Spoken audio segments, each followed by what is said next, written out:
Vienne la paix sur notre terre, la paix de Dieu pour les nations. Vienne la paix entre les frères, la paix de Dieu dans nos maisons. Le nouveau-né jouera sur le trou du cobra. Le jeune enfant mettra la main sur la vipère. Vienne la paix de Dieu.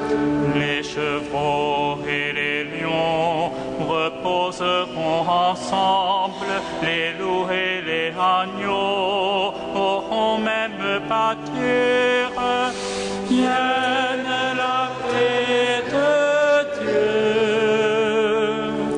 Vienne la paix sur notre terre. La paix de Dieu pour les nations. Vienne la paix entre les frères. La paix de Dieu dans nos maisons.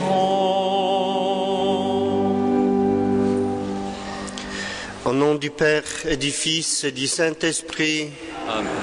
la grâce de Jésus notre Seigneur, l'amour de Dieu le Père et la communion de l'Esprit Saint soient toujours avec vous. Et avec votre esprit. Frères et sœurs, nous sommes le 4e dimanche du temps de l'Avent. Noël approche. Dans l'évangile de ce dimanche, nous allons retrouver Joseph et Marie qui est enceinte. Elle va donner au monde un Emmanuel, c'est-à-dire Dieu avec nous. Préparons nos cœurs à cette célébration et demandons de la miséricorde du Seigneur.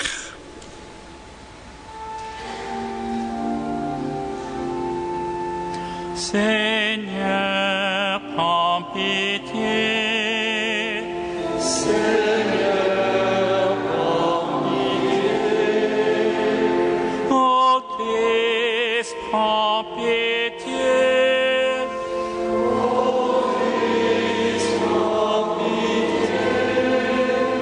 Seigneur, prends pitié. Seigneur, prends pitié. Que Dieu Tout-Puissant nous fasse miséricorde, qui nous pardonne nos péchés, nous conduise à la vie éternelle. Prions ensemble. Que ta grâce, Seigneur notre Père, se répande en nos cœurs. Par le message de l'ange, tu nous as fait connaître l'incarnation de ton Fils bien-aimé. Conduis-nous par sa passion et par sa croix jusqu'à la gloire de la résurrection. Par Jésus-Christ, ton Fils, notre Seigneur et notre Dieu, qui vit et règne avec toi le Saint-Esprit maintenant et pour les siècles des siècles. Amen.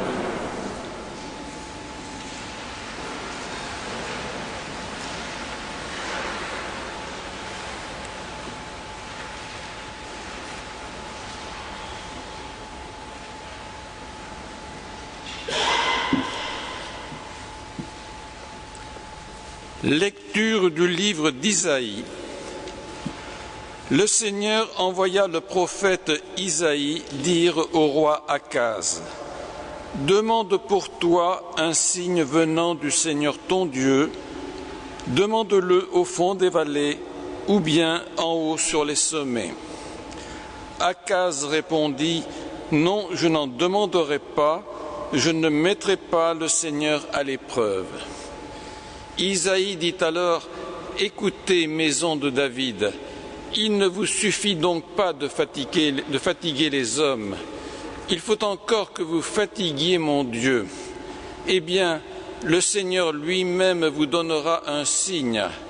Voici que la jeune femme est enceinte, elle enfantera un fils et on l'appellera Emmanuel, c'est-à-dire Dieu avec nous. De crème et de miel, il se nourrira et il saura rejeter le mal et choisir le bien. Avant même que cet enfant sache rejeter le mal et choisir le bien, elle sera abandonnée, la terre dont les deux rois te font trembler. Parole du Seigneur. Nous rendons grâce.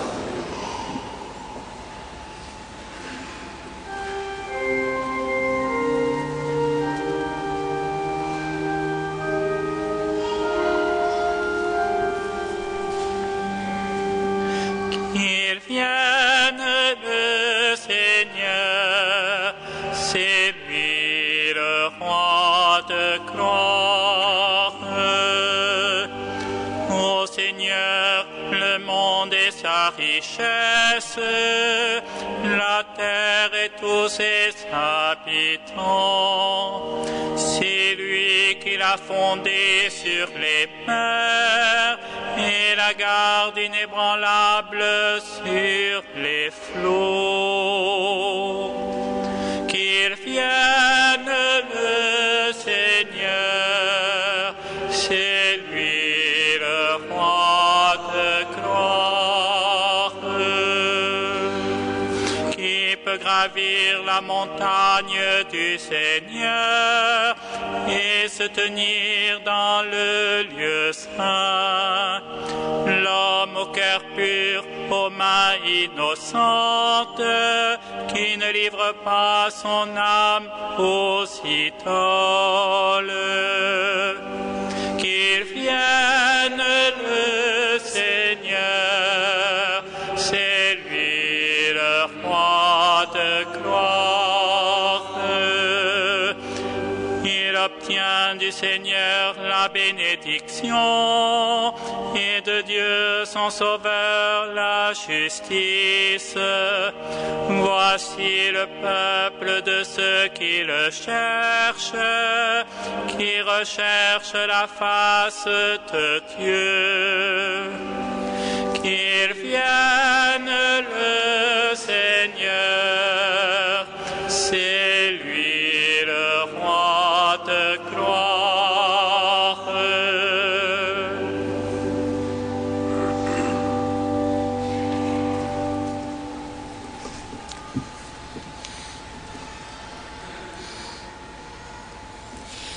Commencement de la lettre de saint Paul apôtre aux Romains. Moi, Paul, serviteur de Jésus-Christ, appelé par Dieu pour être apôtre, mis à part pour annoncer la bonne nouvelle que Dieu avait déjà promise par ses prophètes dans les Saintes Écritures. Je m'adresse à vous, bien-aimés de Dieu qui êtes à Rome. Cette bonne nouvelle concerne son Fils. Selon la chair, il est né de la race de David. Selon l'Esprit qui sanctifie, il a été établi dans sa puissance de Fils de Dieu par sa résurrection d'entre les morts. Lui, Jésus-Christ, notre Seigneur. Pour que son nom soit honoré, nous avons reçu par lui grâce et mission d'apôtres, afin d'amener à l'obéissance de la foi toutes les nations païennes dont vous faites partie, vous aussi, que Jésus-Christ a appelés. Vous les fidèles qui êtes par appel de Dieu, le peuple saint, que la grâce et la paix soient avec vous tous, de la part de Dieu notre Père et de Jésus-Christ le Seigneur. Parole du Seigneur. Nous rendons grâce à Dieu.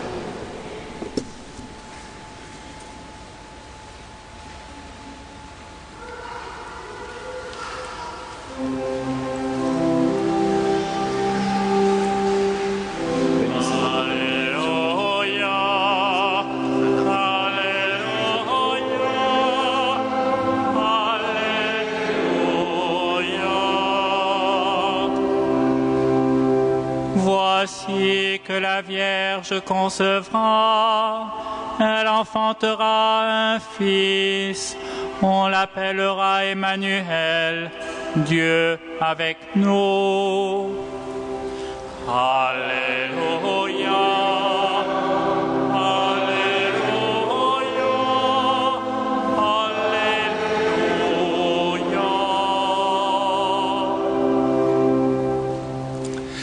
Le Seigneur soit avec vous.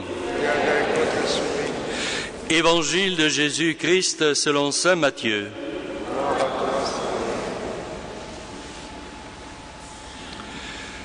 Voici quelle fut l'origine de Jésus-Christ. Marie, la mère de Jésus, avait été accordée en mariage à Joseph. Or, avant qu'ils aient habité ensemble, elle fut enceinte par l'action de l'Esprit Saint. Joseph, son époux, qui était un homme juste, ne voulait pas la dénoncer publiquement. Il décida de la répudier en secret. Il avait formé ce projet lorsque l'ange du Seigneur lui apparut en songe et lui dit « Joseph, fils de David, ne crains pas de prendre chez toi Marie, ton épouse. L'enfant qui est engendré en elle vient de l'Esprit Saint. Elle mettra au monde un fils auquel tu donneras le nom de Jésus, c'est-à-dire le Seigneur sauve, car c'est lui qui sauvera son peuple de ses péchés. » Tout cela arriva pour que s'accomplît la parole du Seigneur prononcée par le prophète. « Voici que la Vierge concevra et elle mettra au monde un fils, auquel on donnera le nom d'Emmanuel, qui se traduit Dieu avec nous. » Quand Joseph se réveilla, il fit ce que l'ange du Seigneur lui avait prescrit. Il prit chez lui son épouse. Acclamons la parole de Dieu. Louange à toi, Seigneur.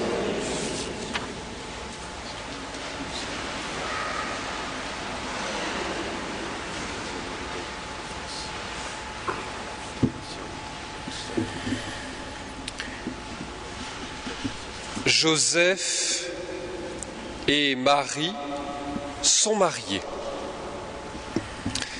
Souvent dans nos textes, on traduit par fiancé, ou on dit ici accordé en mariage. Mais pour être plus exact, il faudrait dire qu'ils sont en fait déjà mariés. Mais il y a un temps durant lequel, ils vivent séparément et ensuite ils s'installent ensemble. Mais le mariage est fait. Sinon, on ne comprendrait pas après pourquoi Joseph veut répudier Marie. Ils sont mariés. Joseph, nous dit l'Évangile, est un homme juste. Il faudrait traduire pour nous aujourd'hui ce mot « juste ». Une des manières de le traduire plus justement, ce serait de le traduire par le mot « intègre ». Joseph est un homme intègre. Cela veut dire qu'il suit intégralement la loi de Moïse. C'est, sans y mettre le sens négatif, un intégriste de la loi. Sauf que cette loi, il la suit intégralement, mais il la connaît de telle manière qu'il sait que la loi ouvre à un certain nombre de possibilités. Il est intègre de cette loi, mais pour la loi elle-même. Il ne cherche pas à en faire quelque chose pour lui. Simplement, il veut la suivre telle qu'elle est en bon juif qui suit la loi.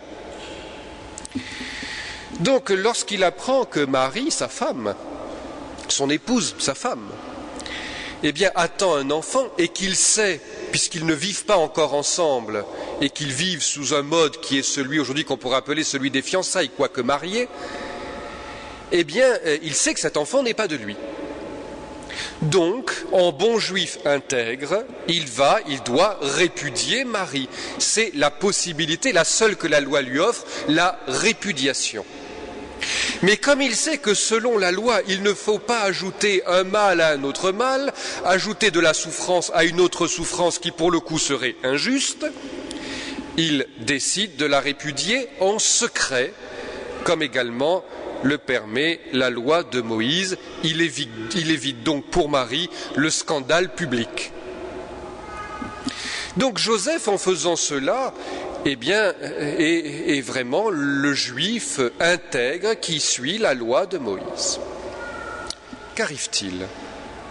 Il a un songe, nous dit l'évangéliste Matthieu, en nous mettant en scène tout cela évidemment, car il y a derrière beaucoup de théologie, beaucoup de réflexion chrétienne à travers tous ces personnages et ce qui leur arrive. Donc il a un songe, un ange lui apparaît. L'ange qui lui apparaît, c'est en fait Dieu lui-même, qui vient adresser la parole à Joseph et qui lui dit, ne crains pas de prendre chez toi Marie, ton épouse, celle avec laquelle tu es marié, l'enfant qui est en elle vient de l'Esprit Saint, et à cet enfant, tu lui donneras le nom de Jésus. Que va faire Joseph ? Joseph va faire ce que l'ange du Seigneur lui a prescrit. Remarquez bien qu'en faisant ce que l'ange lui a prescrit, Joseph ne déroge pas à son intégralisme dans sa lecture de la loi de Moïse. Il peut prendre Marie chez elle, malgré cet enfant, il peut la prendre chez elle. Il peut choisir Jésus comme son enfant. Car en effet, et c'est un élément important, mais auquel aujourd'hui nous sommes peu sensibles, moins sensibles qu'avant en tous les cas, c'est qu'à cette époque-là, la parole a une réalité tellement forte qu'elle dépasse, ou en tout cas elle est élevée au-dessus d'autres réalités qui pour nous aujourd'hui seraient plus importantes. Pour vous dire à quel point c'est important, lorsque dans l'Ancien Testament le traducteur rencontre le mot parole, qui est le mot dabar, il peut traduire ce mot selon le contexte, soit par le mot parole, soit par le mot chose, réalité. Donc autrement dit, la parole a une réalité tellement forte pour un juif, pour un homme de cette époque, que même on peut dire une réalité quelconque par le mot parole. Donc lorsque Joseph va désigner Jésus comme son enfant, ce sera son enfant, d'une manière plus forte, ou au moins aussi forte que s'il l'avait conçu selon la chair, puisqu'il l'a nommé. Et cette parole de Joseph donnant à Jésus son nom et acceptant cet enfant comme le sien, fait de Jésus l'enfant de Joseph. Évidemment, souvent on rencontre dans des textes que Jésus est en quelque sorte l'enfant adoptif de Joseph. C'est faux. Il n'y a pas d'adoption chez Joseph. Par le seul fait qu'il le nomme, il devient le père réel de Jésus. Évidemment, le lien charnel n'y est pas. Mais ce n'est pas parce qu'il n'y est pas que Joseph n'est pas intégralement le père de Jésus par le seul fait qu'il lui ait donné son nom. Cette réalité est très importante. Et c'est cette analyse au fond et d'autres, et le souci du temps présent et de la place du Père aujourd'hui, qui est une place qui était mise dans certains pays en difficulté, en tout cas sur lequel est jetée une forme de soupçon, et bien qui fait que le pape François a voulu que, dans le canon de la messe, lorsqu'à un moment, vous l'avez déjà entendu depuis plusieurs dimanches, on parle de la Vierge Marie, on ajoute « et Saint Joseph, son époux ». C'est le pape qui l'a demandé, afin que l'on se souvienne que s'il y a une maternité de Marie réelle, il y a une paternité de Joseph réelle, et que dans la Sainte Famille, aussi bien le père que la mère de Jésus ont pour Jésus un rapport de réalité à l'enfant qu'ils ont, et que le lien qu'ils ont n'est pas un lien d'adoption, mais un lien bien réel. Marie, enfant de Jésus, Joseph est le père de Jésus, complètement. C'est un élément aux côtés duquel on aurait bien tort de passer, surtout quand parmi nous la famille rencontre tellement de difficultés et où la place du père, souvent dans les familles, eh bien, est une place de beaucoup diminuée, alors que, mon Dieu, comment peut-on être un homme, une femme qui puisse grandir en humanité sans un père et une mère, sans qu'aussi bien la fonction paternelle que la fonction maternelle, de quelque façon que ce soit, puisse être vraiment assurée et assumée. Mais ce n'est pas là l'essentiel, au fond. Car une fois que nous avons dit cela, nous oublions ce qui s'est passé chez Joseph, figure magnifique. Vous savez qu'il existait autrefois dans les universités catholiques, à côté de la chaire de mariologie, c'est-à-dire le poste d'enseignant en mariologie, une chaire de joséphologie, spécialiste de Joseph. Donc, ce qui est là dans ce texte, et qu'il faudrait peut-être plutôt retenir en ce temps de l'Avent, une fois dit ce qu'il y avait à dire du point de vue de la paternité de Joseph, c'est que non seulement Joseph est bien le père de Jésus, par la parole qu'il va dire, mais voyez-vous, en choisissant la lumière jetée dans ce songe par l'ange qui lui apparaît, par cette parole de Dieu venue dans un songe, dans la nuit, dans un rêve, eh bien, Joseph va choisir un autre chemin, une autre interprétation de la loi. Joseph donc ne change pas. Joseph, il y a d'autres êtres, d'autres hommes du temps de Jésus, en tout cas dans ce temps-là, qui étaient moins intégristes de la loi. Joseph est ainsi. Il lit la loi, il veut l'appliquer totalement. Mais cette lumière qui est jetée dans ce rêve qu'il a eu la nuit, eh bien cette lumière a éclairé Joseph. Il s'est dit, peut-être y a-t-il un moyen de faire autrement. Et il choisit, non pas contre la loi de Moïse, non pas contre la parole de Dieu enseignée à Moïse, mais finalement en y trouvant une astuce, quelque chose qui fait que, eh bien, il va prendre un autre chemin, suivre une autre voie. Cela est un enseignement pour nous, finalement, qui que nous soyons. Parce que lorsque la parole de Dieu entre dans une vie, elle y produit un bouleversement et qui fait que les choses changent. Vous savez, on dit souvent on ne change pas. C'est vrai, le caractère qu'on a, la vie qu'on a, notre histoire, on ne les change pas par un coup de baguette magique. Mais même si soi-même on ne change pas, on peut changer de chemin. Je ne changerai pas mon caractère, mais je peux changer de métier. Je peux changer dans mes choix de vie. Et ces changements-là produisent en moi du changement. Et c'est ce que va faire Joseph. Joseph va changer ce qu'il avait prévu. Ses plans changent. Il avait prévu de répudier Marie en secret. Il change du tout au tout. Il la reçoit chez lui. Jésus est bien son enfant. Donc, lorsque la parole de Dieu rentre dans une vie, lorsque la lumière de l'Esprit de Dieu rentre dans une vie, elle y produit des bouleversements tels que nous pouvons être amenés à changer de chemin. Le Seigneur le dit déjà pour lui-même, mes voies ne sont pas vos voies, mes chemins ne sont pas vos chemins. Lorsque celui dont les chemins ne sont pas semblables à nous vient s'unir à nous, il ne faut pas s'étonner que dans cet accord des volontés, on change un petit peu. Comme un couple par exemple, chacun a ses projets de vie, on s'unit, il change quelque peu parce qu'on a quelque part changé un projet de vie ensemble. Donc ça va changer pour Joseph comme ça a changé pour Ami. Marie elle-même troublée, comme ça a changé pour Zacharie, qui va donner à son enfant un autre prénom que celui qu'il avait prévu. Comme ça changera pour le monde, lorsque le christianisme progressivement y mettra son empreinte et que nous ne verrons plus le monde comme on l'avait vécu jusque-là.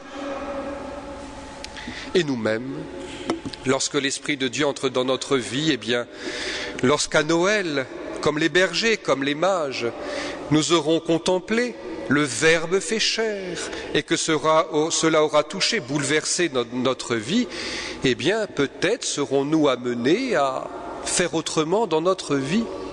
En tout cas, à être ouverts à la possibilité de ce changement-là.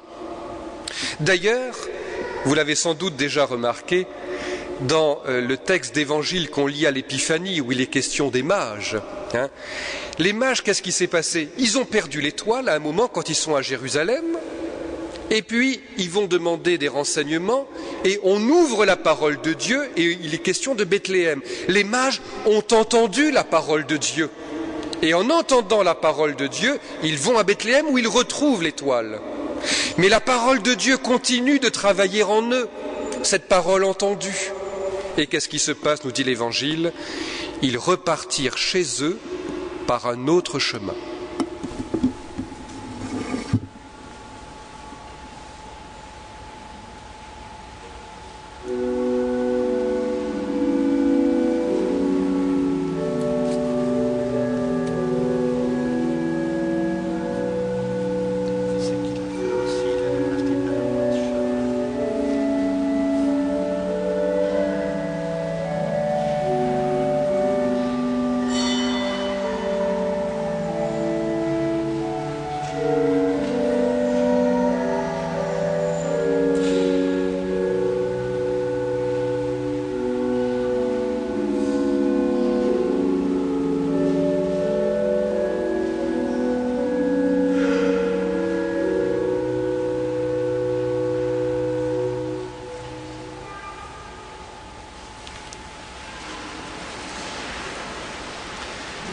Je crois en Dieu, le Père Tout-Puissant, Créateur du ciel et de la terre, et en Jésus-Christ, son Fils unique, notre Seigneur, qui est aussi du Saint-Esprit, est né de la Vierge Marie, a souffert sous Ponce Pilate, a été crucifié, est mort, a été enseveli, est descendu aux enfers, le troisième jour est ressuscité, est monté aux cieux, est assis à la droite de Dieu, le Père Tout-Puissant, il viendra juger les vivants et les morts.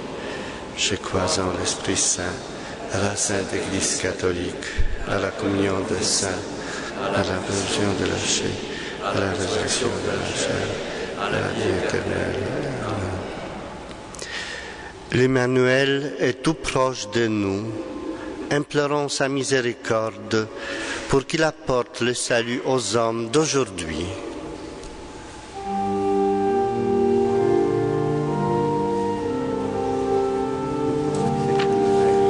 Viens Seigneur, viens nous sauver. Viens Seigneur, viens nous sauver. Prions pour l'Église, qu'en préparant activement Noël, elle réveille dans le monde l'espérance chrétienne.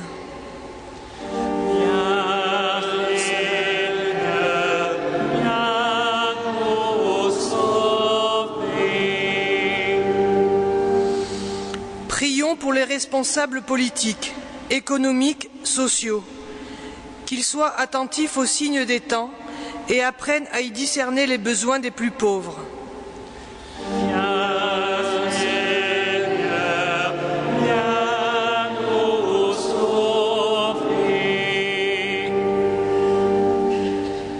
Prions pour les pères et mères de famille qui élèvent seuls un ou des enfants, qu'ils reçoivent des aides efficaces et des conseils éclairés.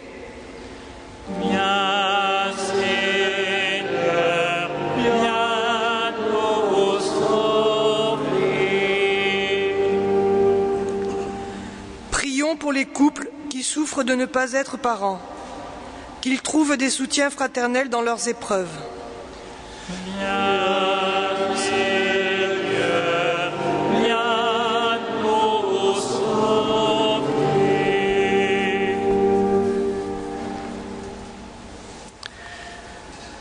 Seigneur Jésus, Emmanuel, Dieu présent au milieu de nous, écoute nos prières et réponds à nos appels. Toi qui règnes hier, aujourd'hui et pour les siècles des siècles.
Prions ensemble au moment d'offrir les sacrifices de toute l'Église.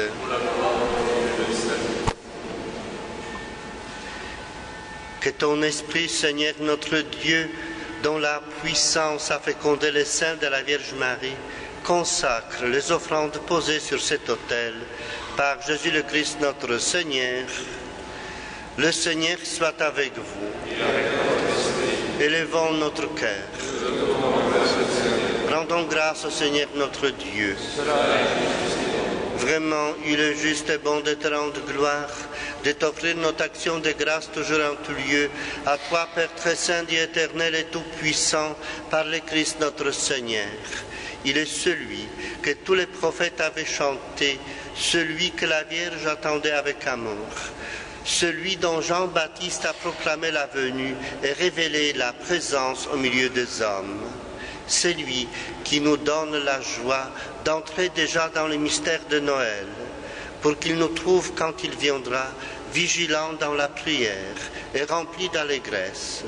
C'est pourquoi avec les anges et les archanges, avec les puissances d'en haut et tous les esprits bienheureux, nous chantons l'hymne de ta gloire et sans fin nous proclamons. Saint, Saint, Saint le Seigneur, Dieu de l'univers, le ciel et la terre sont remplis de ta gloire. Hosanna, Hosanna, au plus haut des cieux. Saint, Saint, Saint le Seigneur, Dieu de l'univers, béni soit celui qui vient au nom du Seigneur. Hosanna, Hosanna, au plus haut des cieux. Tu es vraiment saint, Dieu de l'univers, et toute la création proclame ta louange, car c'est toi qui donnes la vie, c'est toi qui sanctifies toutes les choses par ton Fils Jésus-Christ notre Seigneur, avec la puissance de l'Esprit Saint. Et tu ne cesses de rassembler ton peuple, afin qu'il te présente partout dans le monde une offrande pure. C'est pourquoi nous voici rassemblés devant toi et dans la communion de toute l'Église. En ce premier jour de la semaine, nous célébrons le jour où le Christ est ressuscité d'entre les morts. Par lui, que tu as élevé à ta droite, Dieu Tout-Puissant, nous te supplions de consacrer toi-même les offrandes que nous apportons. Sanctifie-les par ton Esprit, pour qu'elles deviennent le corps et le sang de ton Fils Jésus-Christ notre Seigneur, qui nous a dit de célébrer ce mystère. La nuit même où il fut livré, il prit le pain. En te rendant grâce, il le bénit, il le rompit et le donna à ses disciples en disant : Prenez et mangez-en tous, ceci est mon corps livré pour vous.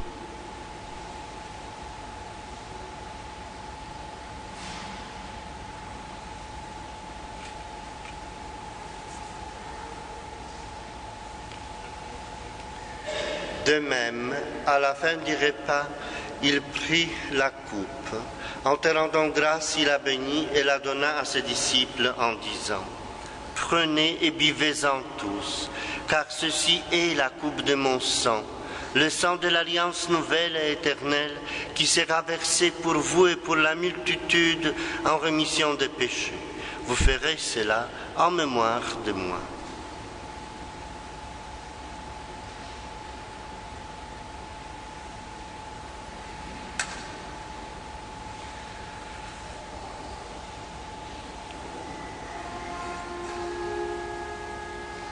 Il est grand le mystère de la foi. Nous proclamons ta mort, Seigneur Jésus. Nous célébrons ta résurrection. Nous attendons ta venue dans la gloire. En faisant mémoire de ton Fils, de sa passion qui nous sauve, de sa glorieuse résurrection et de son ascension dans le ciel, Alors que nous attendons son dernier avènement, nous présentons cette offrande vivante et sainte pour te rendre grâce. Regarde, Seigneur, le sacrifice de ton Église et daigne reconnaître celui de ton Fils qui nous a rétablis dans ton alliance. Quand nous serons nourris de son corps et de son sang et remplis de l'Esprit Saint, accorde-nous d'être un seul corps, un seul esprit dans le Christ. Que l'Esprit Saint fasse de nous une éternelle offrande à ta gloire, pour que nous obtenions un jour les biens du monde à venir, auprès de la Vierge Marie, la bienheureuse Mère de Dieu, auprès de Saint Joseph, son époux, avec les apôtres, les martyrs et tous les saints qui ne cessent d'intercéder pour nous. Et maintenant, nous te supplions, Seigneur, par le sacrifice qui nous réconcilie avec toi, étends au monde entier le salut et la paix, affermis la foi et la charité de ton Église au long de son chemin sur la terre, veille sur ton serviteur, le pape François, l'ensemble des évêques, les prêtres, les diacres et tout le peuple des rachetés. Écoute les prières de ta famille assemblée devant toi et ramène à toi, Père très aimant, tous tes enfants dispersés.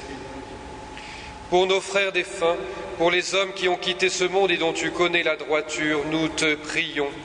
Pour Marie et Charlotte Longhi, pour Robert Pébel, pour Lucia Amat, pour la réussite professionnelle de son petit-fils, pour Isabelle Awad et Claude Hutte. Et pour les défunts de la semaine, Albert Di Giovanni, Georges Bologni, Félix Campo et Nina Di Giovanni. Reçois-les dans ta lumière, reçois-les dans ton royaume, où nous espérons être comblés de ta gloire tous ensemble et pour l'éternité, par le Christ notre Seigneur, par qui tu donnes au monde toute grâce et tout bien.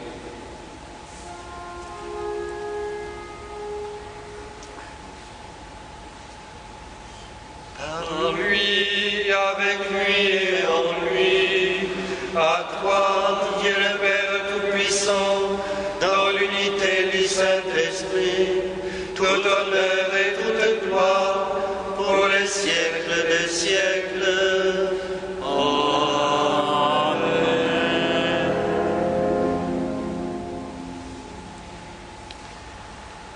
Unis dans le même esprit, nous pouvons dire avec confiance la prière que nous avons reçue du Sauveur.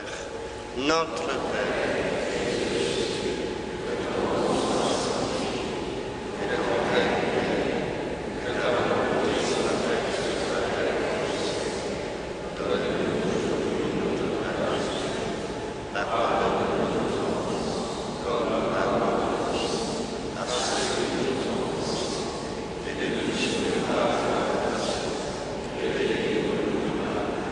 Délivre-nous de tout mal, Seigneur, et donne la paix à notre temps.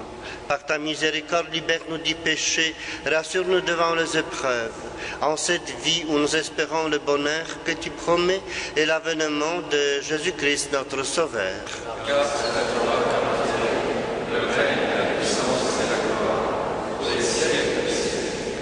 Seigneur Jésus-Christ, tu as dit à tes apôtres, je vous laisse la paix, je vous donne ma paix. Ne regarde pas nos péchés, mais la foi de ton Église. Pour que ta volonté s'accomplisse, donne-lui toujours cette paix et conduis-la vers l'unité parfaite, toi qui règnes pour les siècles des siècles. Amen. Que la paix du Seigneur soit toujours avec vous. Et avec votre esprit. Frères et sœurs, dans la charité du Christ, donnez-vous la paix.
paix.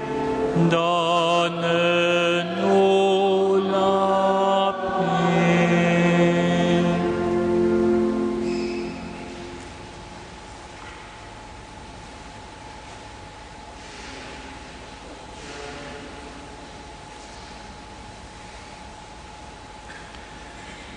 Heureux les invités au repas du Seigneur.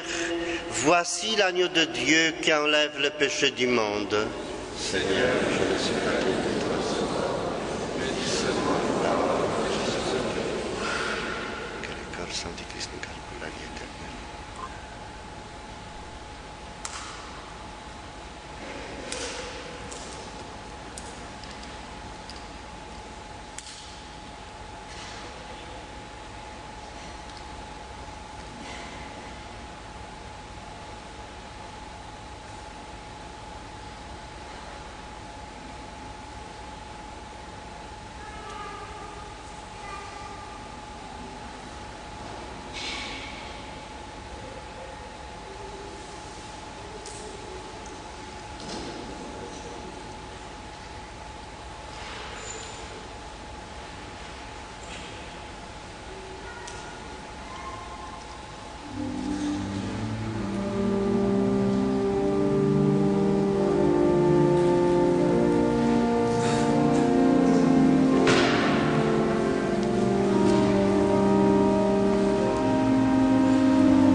le jour va bientôt se lever.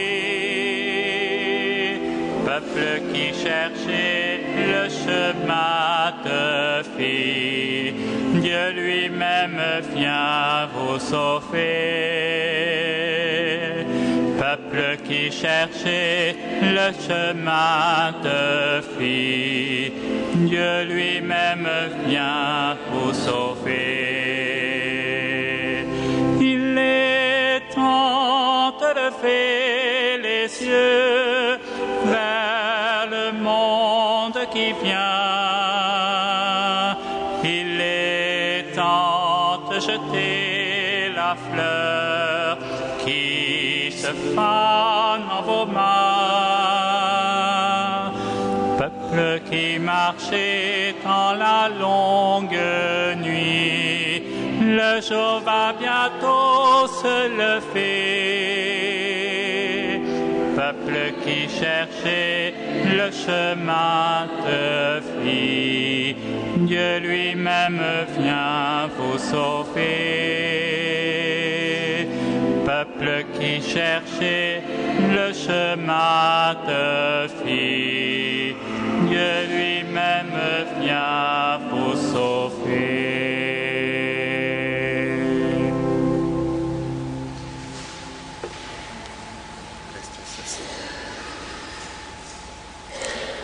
À la sortie de l'église, vous allez recevoir cette feuille bleue qui nous donne toutes les horaires de messe des temps de Noël, ainsi que la Saint-Sylvestre et jour de l'an. Seulement, je fais un rappel. Mardi 24 décembre, les messes de minuit sont célébrées. À 19h, messe avec la crèche vivante, avec les enfants du catéchisme de l'aumônerie. À 20h30, messe avec le chant traditionnel. Et à 23h, une grande messe solennelle avec Scola Saint-Pierre. Le jour de Noël, les messes à 9h30, 11h, midi 15, messe en anglais et la messe à 18h. Dans l'église Saint-Philippe, messe le jour de Noël, 25 décembre, à 10h du matin. Rassemblons nos prières.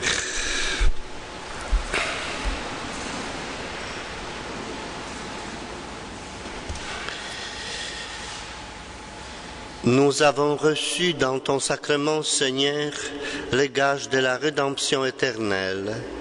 Accorde-nous une ferveur qui grandisse à l'approche de Noël pour bien fêter la naissance de ton Fils, lui qui règne avec toi le Saint-Esprit, maintenant et pour les siècles des siècles. Amen. Le Seigneur soit avec vous. Et avec votre esprit. Vous croyez que le Fils de Dieu est venu dans ce monde et vous attendez le jour où il viendra de nouveau. À la clarté de cette lumière qui lève, que Dieu son Père vous guide en toutes vos démarches et qu'il multiplie sur vous ses bénédictions. Amen. Qu'il rende ferme votre foi, joyeuse votre espérance et constante votre charité. Amen. Amen. La venue du Rédempteur, pauvre parmi les pauvres, est déjà pour vous une grande joie. Quand il apparaîtra dans toute sa gloire, qu'il vous ouvre le bonheur sans fin. Amen. Et que Dieu Tout-Puissant vous bénisse, le Père, le Fils et le Saint-Esprit. Amen. Allez dans la paix du Christ. Nous rendons grâce à Dieu.